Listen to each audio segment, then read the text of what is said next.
Saya tanyakan sekarang kerjaannya apa? Teka jawab gue dosen. Teka jawab gue dosen. Iya ya apa ya? Oh, ese. Terus bertanya di universitas, baheula mah IAIN Cipadung ku ari mah UIN meureun. Terus datang ka sababaraha universitas, naik terus ka Trisakti ka ITB. Teka jawab gue dosen.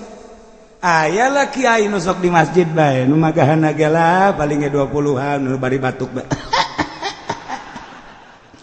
Asal maca wa yajibul mukallaf. Asana ieu bisa ngajawab mah ieu. Yana nanya, "Kiai, ya, saya mau tanya, ada apa?" Malaikat Jibril kan tugasnya membawa wahyu kepada para rasul. Benar, pinter ujang. Tapi kan ku hari Rasul geus aya diakhiri ku Kangjeng Nabi urang. Ieu tugas malaikat Jibril berarti pensiunnya. Atun tejang teu pensiun. Naon atuh ku hari tugas? Ku hari tugas malaikat Jibril mah ngumpulkeun batu. Ngumpulkeun batu. Jang naon? Jang meupeuhan sia. Ini dia gak itu masih kapepe bisa ada kiai aing cenah kos kieu mah jawabanna ya jago tuh kiai kabeh dosen-dosenna ge bakal ditimpahan ku batu ku malaikat cek kan malaikat Jibril teh ku ari ku bom batu geus loba jasa duk ditimpah-timpah ku anu bener ge saya tuh percaya ke aing marah kiai tadi mah batuk bae gua teh ja marah mari kiai bakal ditimpakeun ku malaikat Jibril ka para mahasiswa ka para pelajar SMA SMP SD kabeh termasuk ka para pejabatna bakal ditimpahan ku batu ku malaikat Jibril ulah tenang-tenang sia cak eta kiai kiai kolot juga gak amat cek bisa jadi kos gitu lantaran dosen-dosenna pejabat-pejabatna jeung kiai-kiaina geus teu nurut ka malaikat Jibril geus teu nurut ka wahyu nu dibawa ku malaikat Jibril ka para rasul ka kedeung deui ujala batu sing gelembung ti heula kanu nanya ka aing sia ampun cek balik sieun nya aing mal nanya-nanya deui ka nya cek teu aya aing aduh serem jasa teh kiai sakena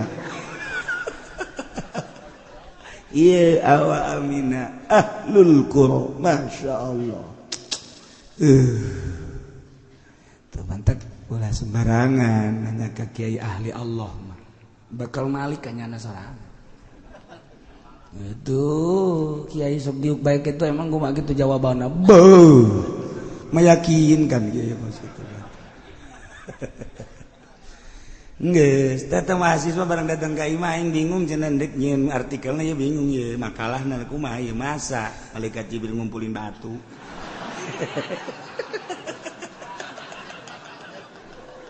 jadi bingung nya ge aduh aing sakeuna teh datang deui teh mahasiswa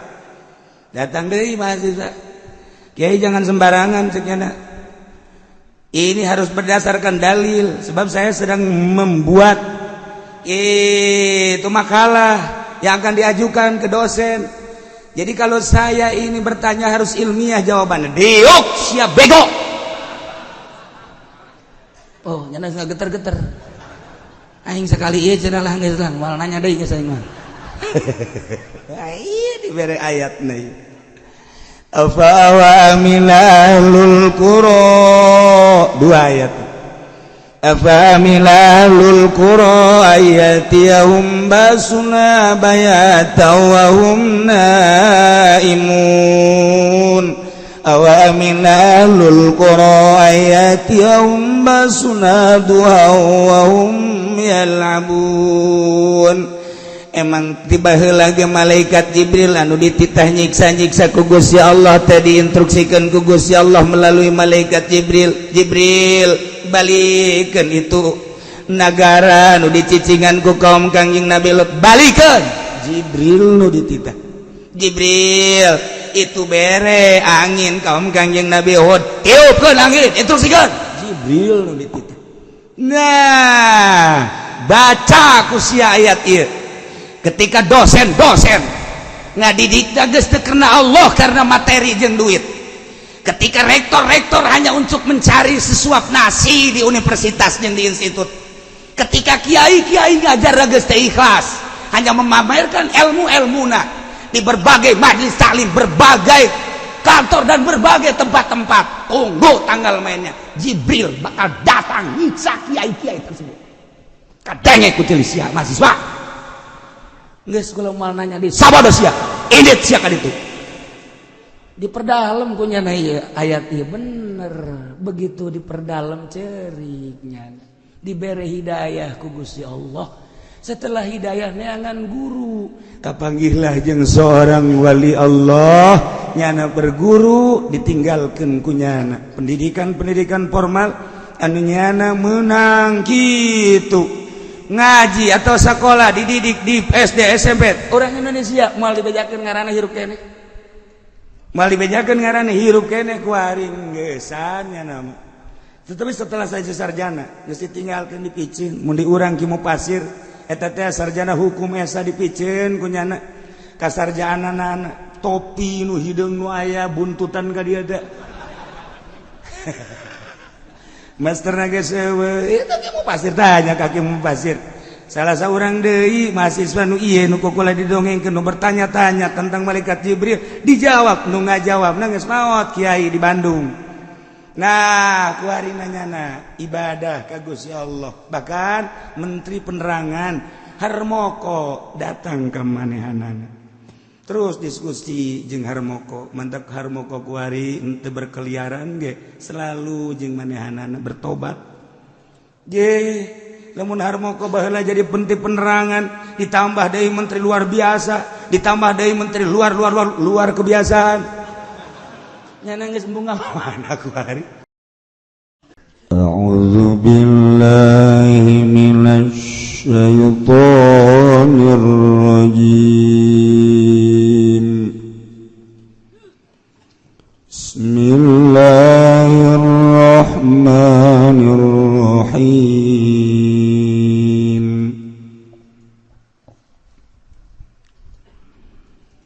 أفأمن أهل القرى أن يأتيهم بأسنا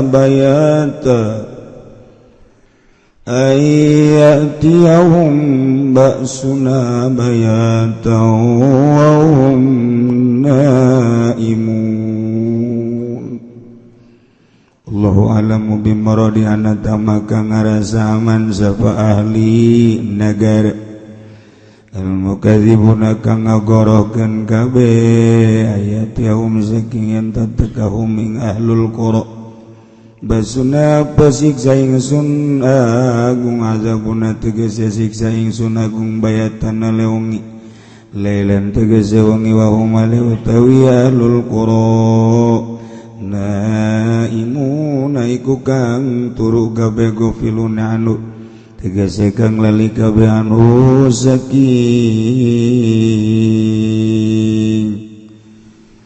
gofilun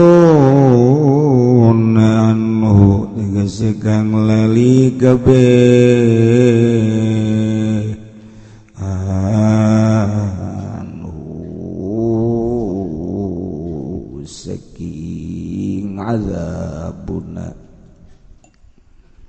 Wa min ahlul qura ayatiyahum basuna duha wa hum yal'abun. Allah alam bimaradi anatalan ngarasa aman sapa ahlul qura ahli negara ayatiyahum apa yang datakahum ahlul qura basuna po siksa ingsun agung Tuhan dalam waktu Tuhan naharon tegase awan wahum yalabun ale utawi ya alul qura iku yalabun memengan ya alul qura kabeh. Afa aminu makrallahi fala ya'manu makrallah fala ya'manu makrallahi illal qaumul khasirun. Allah alam bimuradi awalam afaminum anatamaka ngarasa manjalul qurama makrallahi ing banyan rupaya Allah istidrajau tegese pajungkun Allah iyahum ing ya ahlul qura min nikmati kalawan nikmat wa ahlim lan den siksa ne ahlul qura bagdatan kalawan kaget fala ya'manu makrallah maka orang ngarasa amaning pananyupaya Allah ilal qaumul khasirun angin sapa kaum kang tuna kabeh illal qaumul khasirun angin sapa kaum kang tuna kabeh.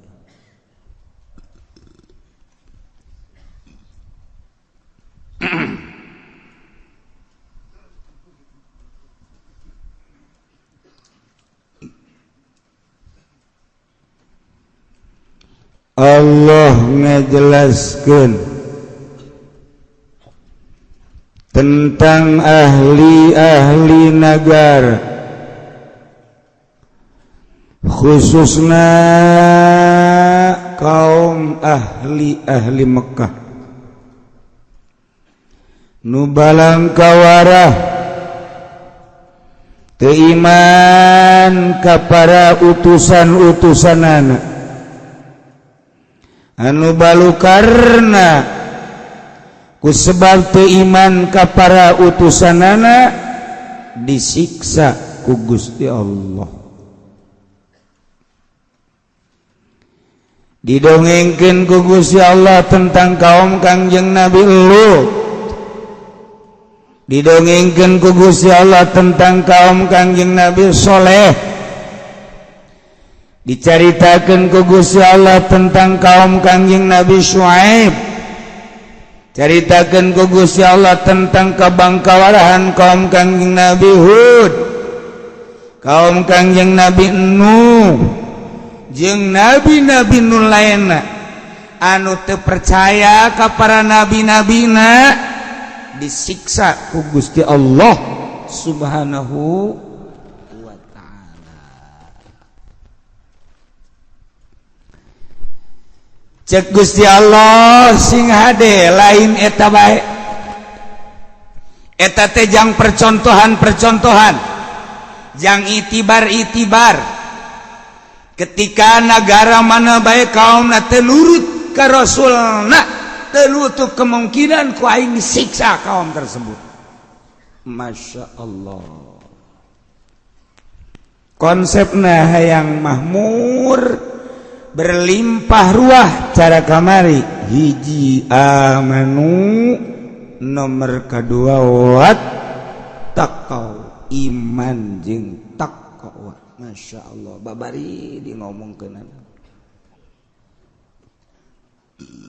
diucapkeun nama babari jasa iman jeung taqwa praktek da Gusti Allah nu agung hese jasa. Boro-boro batur sangkirang urang anu sok ngaji bae titah takwa teh hararese. Titah takwa nu bebeneran teh hese lain lalaga. Nah, ieu lanjut ieu. Afa amina ahlul qura ayatiyahum basuna bayata. Di negara-negara anu ahli-ahli negara tersebut ternyata geus para rohoan ka instruksi para rasulna kuari urang di akhir zaman negara anu diutusna di akhir zaman mah Kangjeng Nabi teh Kangjeng Nabi Muhammad sallallahu alaihi wasallam. Dulu itu zaman Kangjeng Nabi, berlanjut ke zaman Khalifah, berlanjut ke para tabi'in, berlanjut ke atba tabi'in, kuari orang di zaman kepemimpinan Jokowi. Ternyata barang ditaliti kurang di negara Indonesia, anu tadina 90% Islam, kuari menurun menjadi 85%. kafir naik di Indonesia, Kristen naik, Katolik naik, Protestan naik, Buddha, Konghucu, Hindu naik, Islam turun. Kajian ngalan, dia tetap mayoritas orang. Barang kurang ditinggalin nu mayoritas di Indonesia teh bahkan mayoritas nu jadi pejabat teh geuninganan agamana Islam. Tapi barang ditinggali moral, nah orenganan moral geus lain moral Islam. Lamun urang kuari ngadenge bahwa di DPR teh neulean gambar X3 karolol. Wari mah di HP na teh geus masing-masing aya gambar-gambaran susu nu terbuka. Berarti kan resep. Emang kiai resep ulah ngomong ka aing. Elanan ieu mah batur baheula.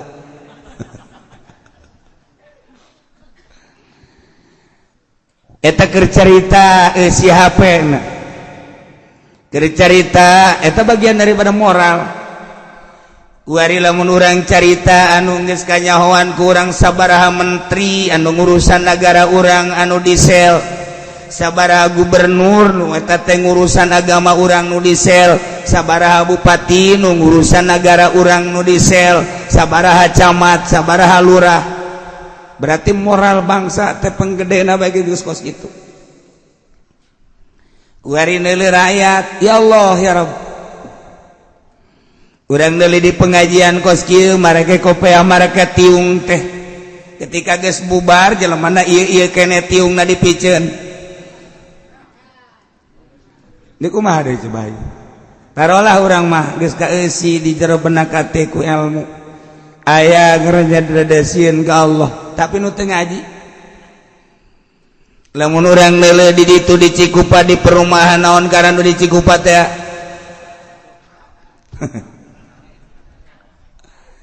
Eta kapan anu ngeusianana anu trek-trekan anu ngetrek anak urang anu mabok bukna beureum sabelah teh kapan anak urang anu mamawa awewe teh kapan anak urang hartina anak urang teh jelema muslim da teh moral berarti geus kos kitu. Ya Allah ya Rabbi, ieu moral bangsa teh geus kumaha geus eueuh persatuan jeung kesatuan teh geus teu ngahiji kuari. Urang neangan neuleuh nu mabok geus lain di Grogol deui, geus lain di Jakarta, lain di Bandung deui. Di hareupeun imah ku ari mabok. Di hareupeun imah ku ari judi, di hareupeun imah ku ari zina. Berarti moral geus parah jasa. Geus parah. Ulah disalahkeun ka masyarakat, ulah disalahkeun dua sinpani. Dua penggede, hiji ulama, dua umaro. Ketika eta rapi, masyarakat bakal rapi. Ketika eta teu ecrek, masyarakat bakal leuwih teu ecrek. Lamun kiai na bae anu jadi panutan di NU geus disogok atuh komo bangsa. Atuh komo umat. Endeu kumaha deui, tinggal kitu bae ulah ese-ese. Ngan alhamdulillahna NU Tangerang mah sareng henteu. Henteu maksudna teu kasogok. Ente kasuap ente mah alhamdulillah sehat mah bener lain lalagan ya bener. Ya setik ongkos mah masalah lah teh geus lah. Iya tuh baheula gravitasinya gede ketika muktamar NU teh ingin mengikuti selain sekadar ingin mengikuti tapi ingin menyaksikan. Wow, timana berkorban demi NU. Kuari masyarakat hanya biasa-biasa geus grafit. Ente tertarik geus eueuh mun urang nyebutkeun maunat gede teuing geus eueuh naon kitu ngaranna geus eueuh sinaran gede teuing geus eueuh nusuk nyamber teh naon ngaranna manit mah gede teuing. Masya Allah ya urang teh urang edu teh kultur edu urang ye rusak berarti negara ulah disalahkeun umat. Sebab kumaha nu dua, pemerintah rusak, kiai rusak, umat lebih rusak. Pemerintah bener, kiai bener, umat bakal bener. Untung masih kene aya di hiji dua pemerintah nu rada bener ada, ai bener jasa moal rada. untung Kiai GDI lembur-lembur masih kayak rada bener jasa memang ngesese rada berada. Nah ieu keur moral bangsa geus kos kieu. Geus teu ngatur ku ari. Geus teu nuturkeun ka Kangjeng Nabi. Seakan ngabohongkeun ka Kangjeng Nabi. Awas. Ketika Kangjeng Nabi nita salat jelema geus teu salat. Ketika Kangjeng Nabi nita puasa ambalayah nu teu puasa. Terbuka ku ari mah teu puasa teh. Ketika Kangjeng Nabi nita zakat jelema geus teu ngazarakat. Ketika Kangjeng Nabi tita nutup aurat bagi wanita ku ari geus terbuka. Ketika Kangjeng Nabi ngaharamkeun mabok jelema marabok. Ketika Kangjeng Nabi ngaharamkeun zina jelema zararina. Ketika Kangjeng Nabi ngaharamkeun korupsi maling jelema korupsi jeung maraling. Berarti ngabohongkeun ka Allah, ngabohongkeun ka Kangjeng Rasulullah sallallahu alaihi wasallam. Geus sing hade ulah aman-aman. Urang mah aman jasa. Nu mantak di dieu make bahasana ge apa amina ahlul qura. Maka apakah ngarasa aman ahli negara anu ngabarohongkeun ka Allah jeung ka Rasulna? Geus ngabarohongkeun ka instruksi-instruksi Kangjeng Rasulullah anu dilanjutkan ku para ulama. Ngarasa aman layat yahum tina datangna basuna siksa kaulan wagung cek Allah bayatan ti peuting. Ulah ngarasa aman sia teh kusabab sia moral sia teh geus lain islami. Sia geus ngabohongkeun ka Allah, sia geus ngabohongkeun ka aing cek Allah, sia geus ngabohongkeun ka Rasul aing. Awas. Sia ulah ngarasa aman datangna siksa aing. Ke ti peuting ku aing sia disiksa wa hum naimun. Sia keur melolor harees disiksa ku aing sia. Yogyakarta gempa peuting bre. Masya Allah. Gofiluna anu keur poho kana siksa. Ku hari mah tu para roja kabehan ge.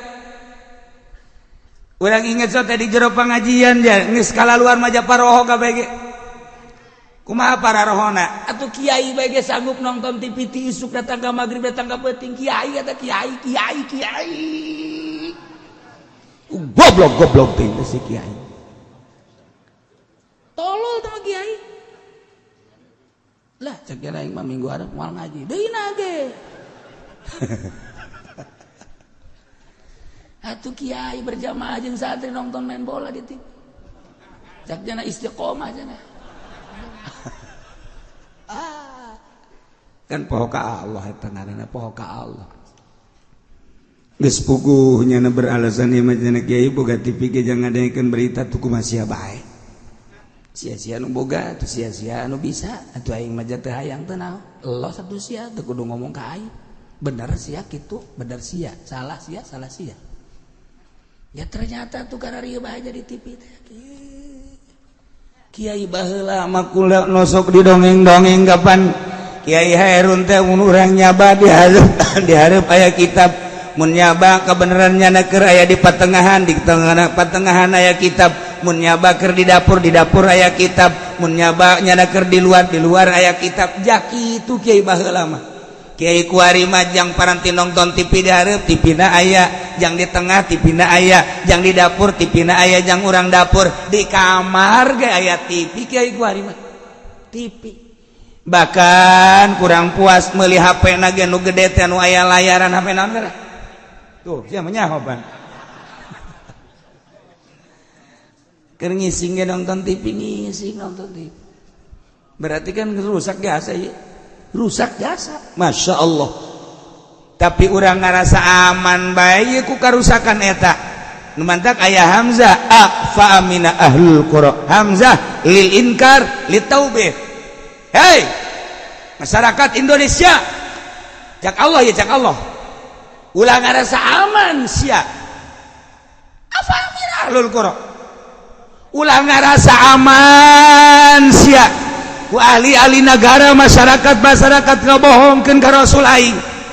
Ulah ngarasa aman tina datangna siksa aing. Ke sia ku aing, sia keur malolor ku aing didatangkeun siksa digempakeun sia ku aing. Cara umat nu baraheula ku bolon teuing sia.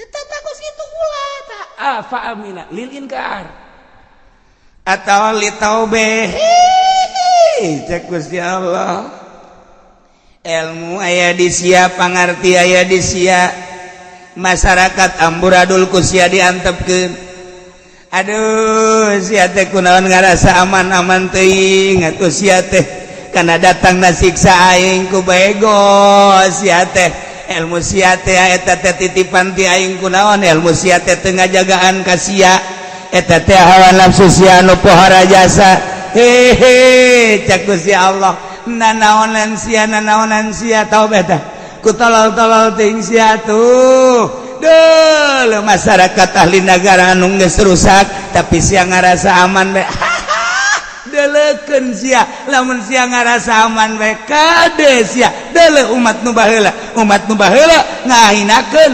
naon kitu ngaranna teu nurut ka rasulna disiksa ku aing sia ge ahli nagara ahli Cikupa ahli Balaraja ahli Curug ahli Sepatan ya disiksa ngan Cilongo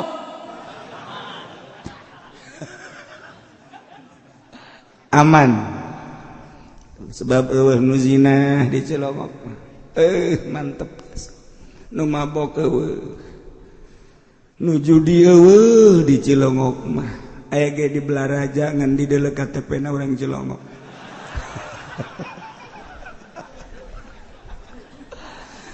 aya nu zina di ditu di Cikupa barang dikatewa ku polisi KTP-na suka mantri ngan ngana di luar jadi tetap diri mah diamankan sebab di luar gitu paling goyang seetik lah ya Allah ya Rob sing hade urang ulah aman-aman kade Allah geus kadongengkeun umat-umat nu baheula anu teu nuturkeun ka Rasulullah inkar ka Rasulullah disiksa atuh sarua aduh ku ari ge marukan kumaha ya Allah ya Rabb awa amina ahlul qura ayatihum basuna duha wa hum yal'abun jeung deui apakah ngarasa aman ngarasa tenang-tenang bae ahlul qura ahli-ahli nagara khususna di negara urang ieu kabenaon kitu ngaranna negara Tangerang kade ulah ngarasa aman tina datangna siksa kusebab masyarakat geus teu nurut ka Rasul titah ulah mabok marabok bae titah ulah zina bae titah ulah maling korupsi tapi nyana ngagawean bae titah ulah kredit makin menjadi-jadi kreditan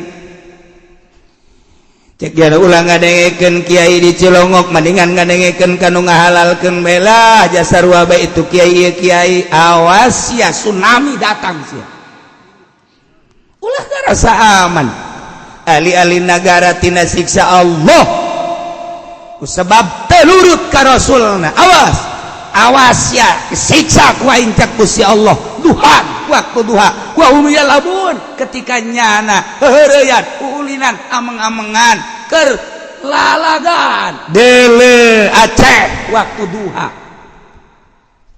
tsunami keun ku Gusti Allah Yogyakarta teuting ku Allah Berang Padang Masya Allah kan urang teh geus ditegor ku Gusti Allah tuh galunggung deuleu tuh Yogyakarta tuh Padang tuh tsunami tuh Ciamis Pangandaran disunamikeun ku Gusti Allah Sukabumi digoyangkeun ku Gusti Allah Garut ieu ge panas termasuk tegoran ti Gusti Allah kade ulah ngarasa aman kusabab pemerintahan urang tina tahap awal dek ningkatkeun pertanian swasembada dipersiapkan kumanehanana alat-alat berbagai alat-alat berat yang dikirim ke berbagai kabupaten-kabupaten geus diinstruksikeun di luhur tetapi rencana tinggal rencana Allah anu ngabogaan stop ku Gusti Allah hujan di Sabang sampai Merauke hujan ku ari nyeunan hujan bae geus sabaraha miliar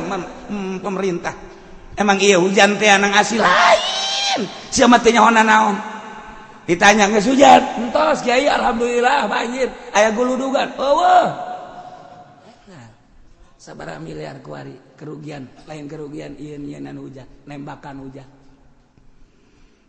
eta ge kudeudeuh keneh ka masyarakat daripada panas jasad tapi can aya hujan nu asli ti Gusti Allah deuk kumaha coba ieu pertanian sabaraha ribu hektar sabaraha ratus hektar sabaraha ribu hektar di berbagai kabupaten anu geus teu kalah telaan ku hari teh masyaallah tinggal aya karawang-karawangna doang geus lain tina cai hujan tina jatiluhur tina kiriman-kiriman kitu teu nyaho urang jatiluhur lamun disaatkeun ku Gusti Allah dak nu madak di urang we di urang sadane bocor ternyata PDAM na teu jalan jang kota mah rahasia Allah saat sumur eueuh caian sadane kandas bendunganana bocor nu kasedot adalah taneuh teu kumaha deui rahasia Allah keur ditegur urang ku Allah sia de kunaon urang ngomong kejadian alam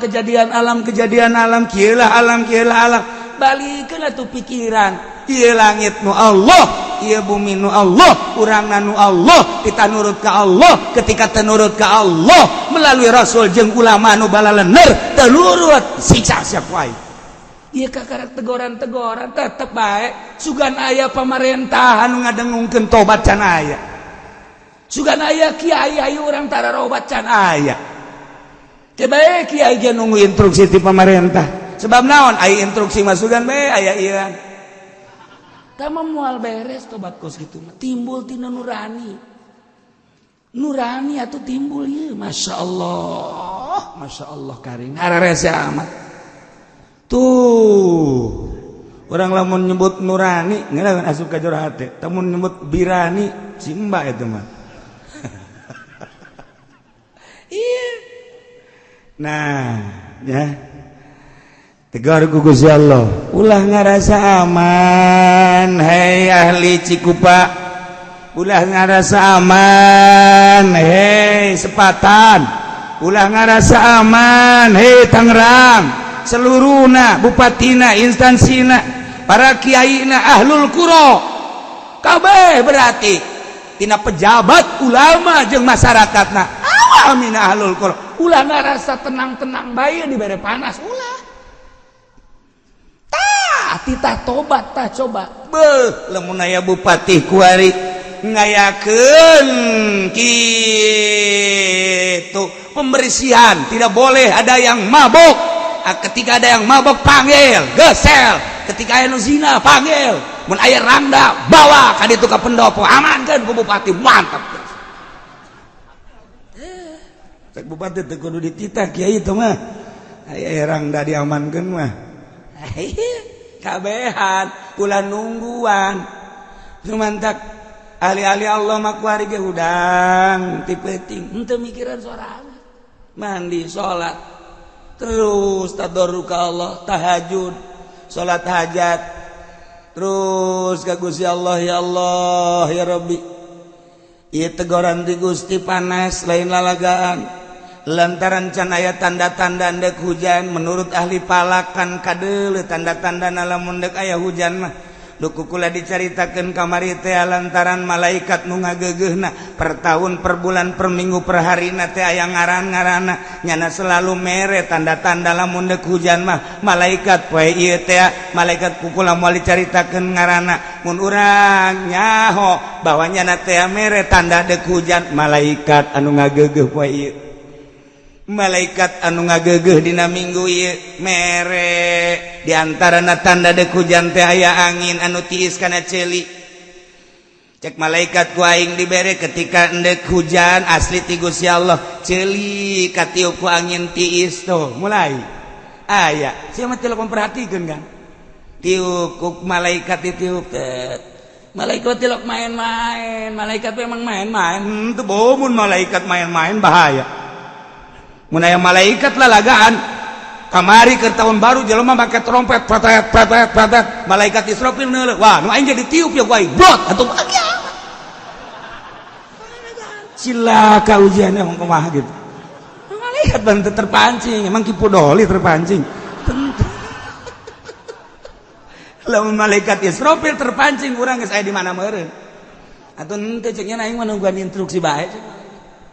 Mendak mahasiswa di Bandung mempertanyakan ke dosenna, "Pak, ya, saya mau bertanya, ada apa?" Malaikat Jibril itu kan tugasnya memberi wahyu, membawa wahyu kepada para rasul. Iya. Sekarang kan rasulnya sudah tidak ada, berarti dia pensiun. Yang mau saya tanyakan sekarang kerjaannya apa? Teka jawab ku dosen. Iya ya apa ya? Oh, ese. Terus bertanya di universitas, baheula mah IAIN Cipadung ku ari mah UIN meureun, terus datang ka sababaraha universitas, naik terus ka Trisakti ka ITB, teu kajawab ku dosen. Aya lah kiai nu sok di masjid bae, nu magahana ge lah paling ge 20-an nu bari batuk bae. Asal maca wa yajibul mukallafi. Asana ieu bisa ngajawab mah ieu. Nyana nanya, "Kiai, ya, saya mau tanya, ada apa?" Malaikat Jibril kan tugasnya membawa wahyu kepada para rasul. Benar, pinter ujang. Tapi kan ku ari rasul geus aya diakhiri ku Kangjeng Nabi urang. Ieu tugas malaikat Jibril berarti pensiunnya.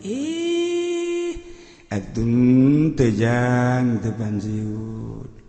Naon atuh ku ari tugas? Ku ari tugas na malaikat Jibril mah ngumpulkeun batu, ngumpulkeun batu, jang naon? Jang meupeuhan sia. Ini sia ka ditu bisi ka peupeuh.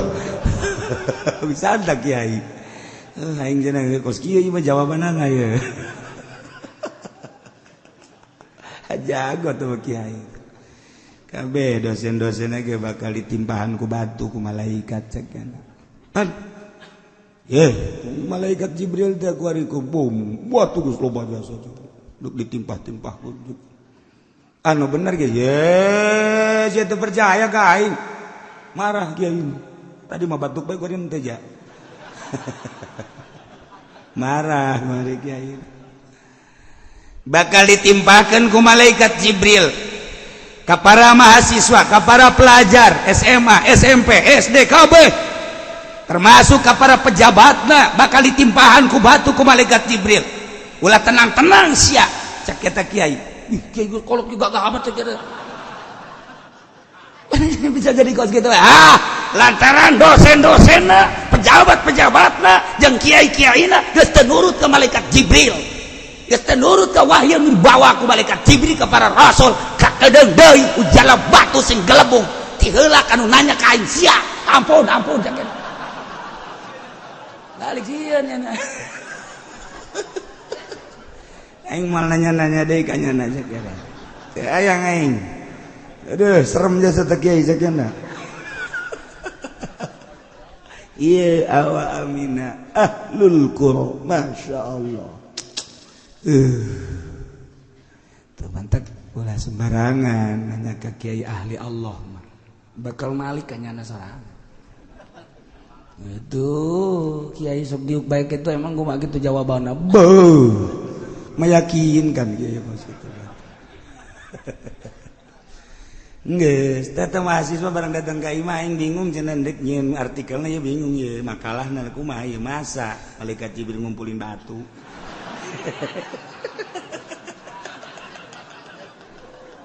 Jadi bingung nya ge. Aduh aing, sakeuna teh. Datang deui teh mahasiswa. Kiai jangan sembarangan sakeuna. Ini harus berdasarkan dalil, sebab saya sedang membuat itu makalah yang akan diajukan ke dosen.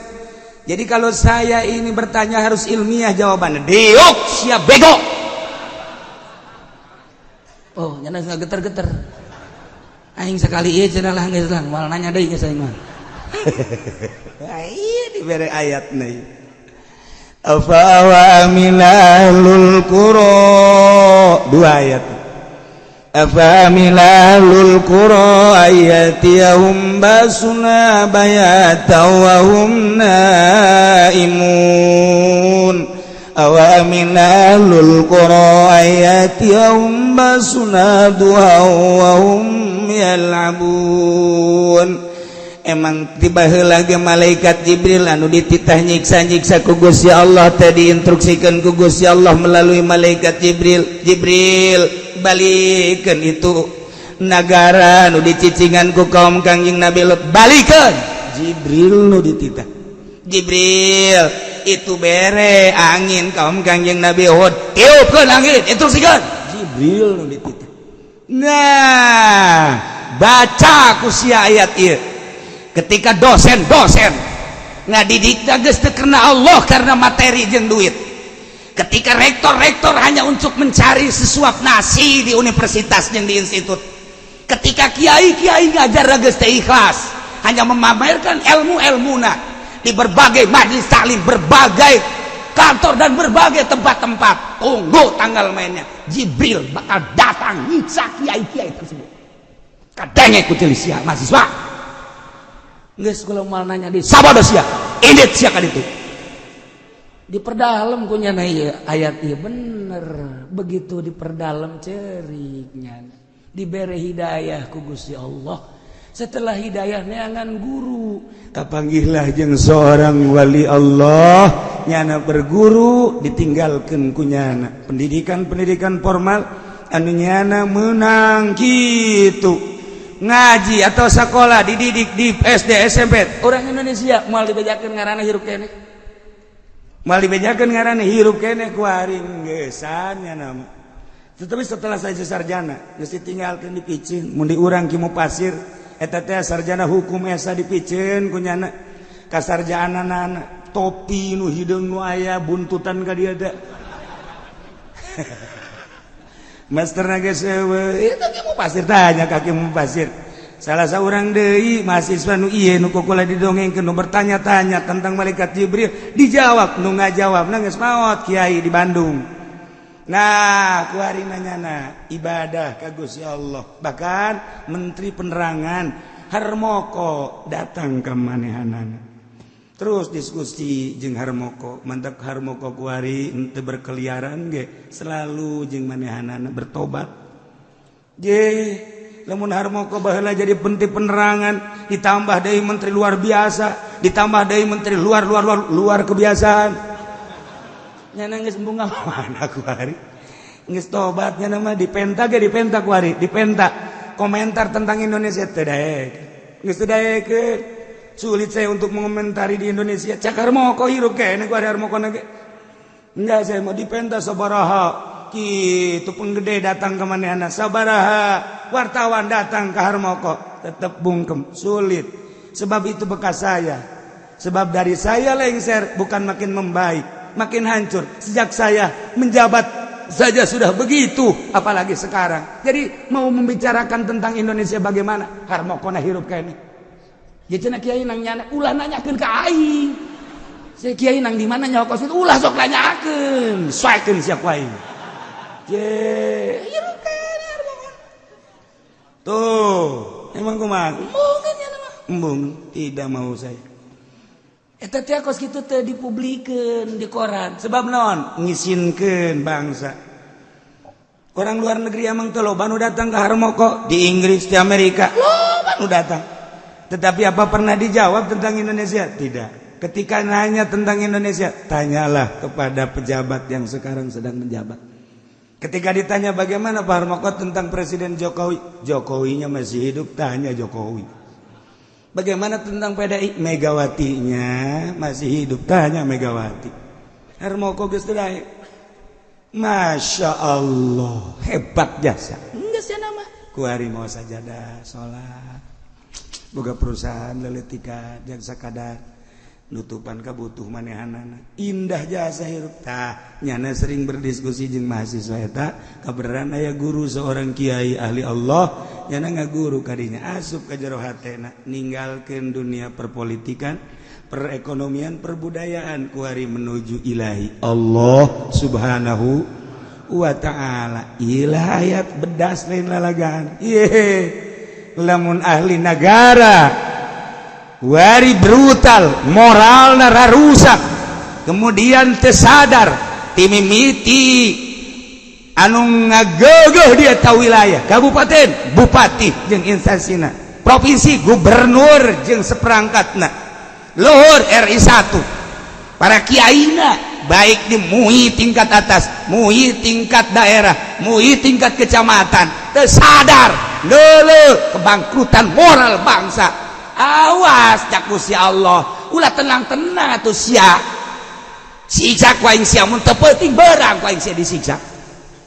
Ulah nungguan siksa ieu geus tegoran lain lalagan. Gunung nu kuari batuk bae geus sabaraha gunung. Geus teu bisa diobatan batuk bae terus ke gunung. Meureun tah mah geus aya ieu kan virus beureun di jero teh.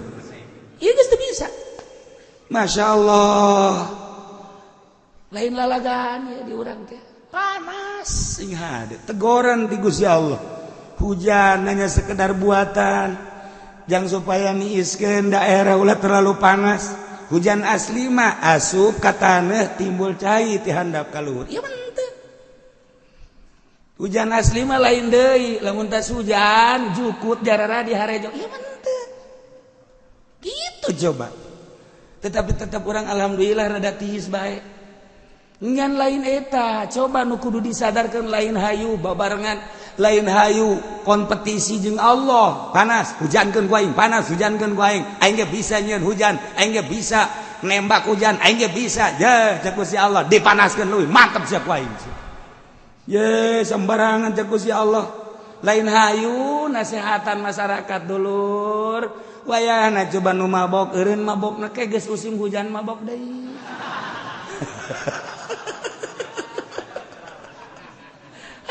Tukangnya nasehatan Golkar tau kos gitu mah.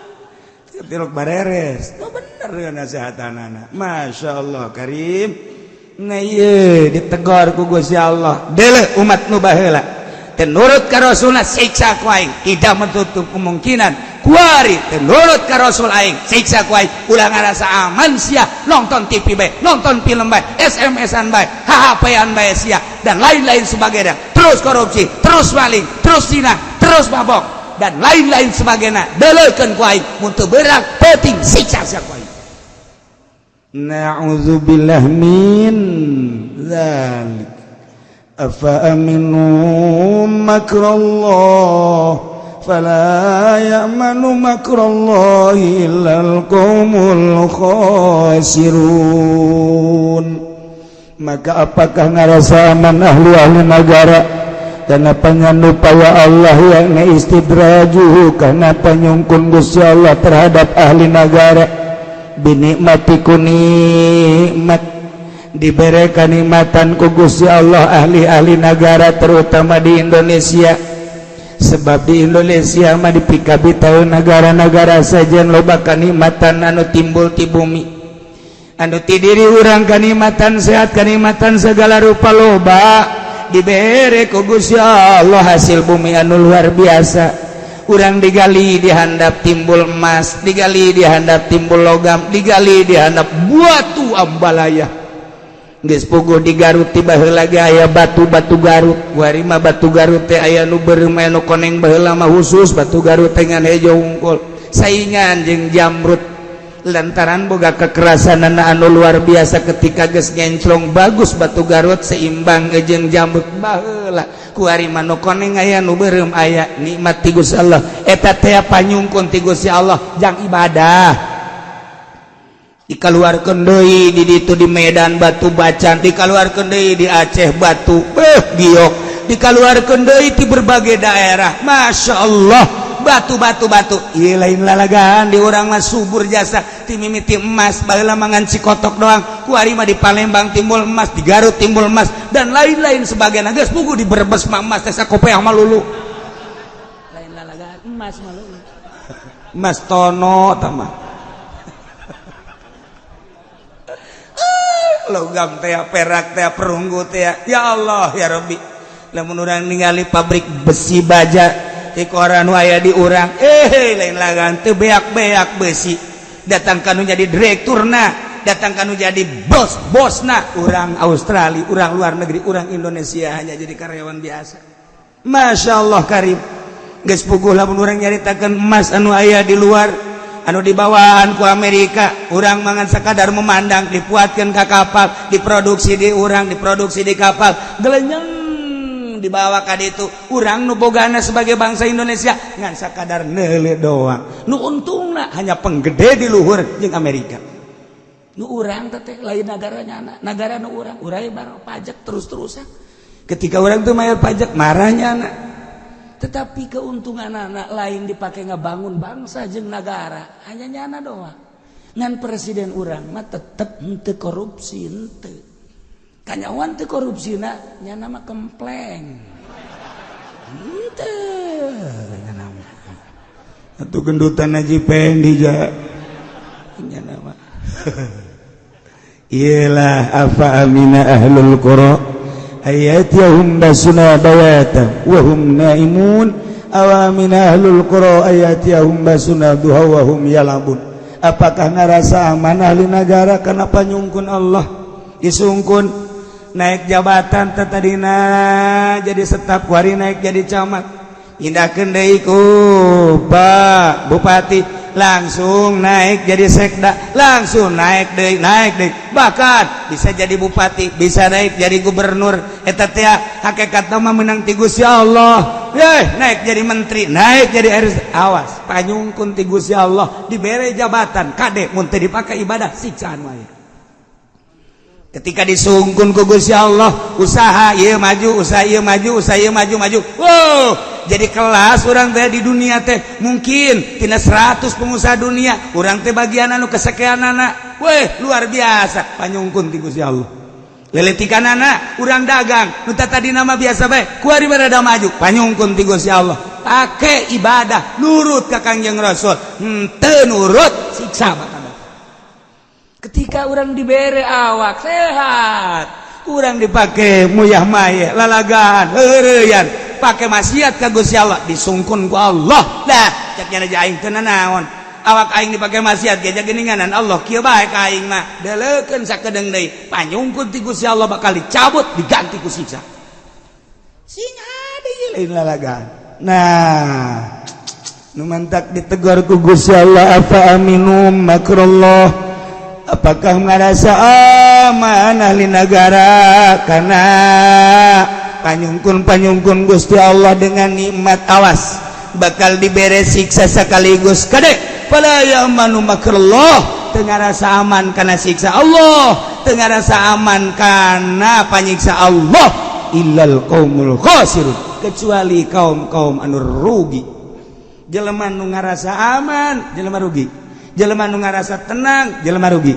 jelema nu ngarasa indah hoy bae tenang-tenang bae awas siksa ku Gusti Allah baik siksa perorangan atau siksa keluarga atau siksa sakremplok daerah atau siksa secara nasional awas ingat ngeyelah urang ditita babalik ka Gusti Allah sanajan pemerintah urang bupati urang can ngainstruksikeun tobat wayahna urang masing-masing di lembur lobakeun tobat ka Gusti Allah Subhanahu wa taala besi aya nu brutal mabok zina tegor ku urang besi aya nu judi tegor besi aya nu maling tegor kade ulah nang tangan ka Gusti Allah lantaran nu ngarasa aman eueuh deui kecuali illal qaumul khasirun kaum anu rugi masyaallah kadituna bakal aya pertanyaan deui awalam yahdilil ladzina wallahu a'lam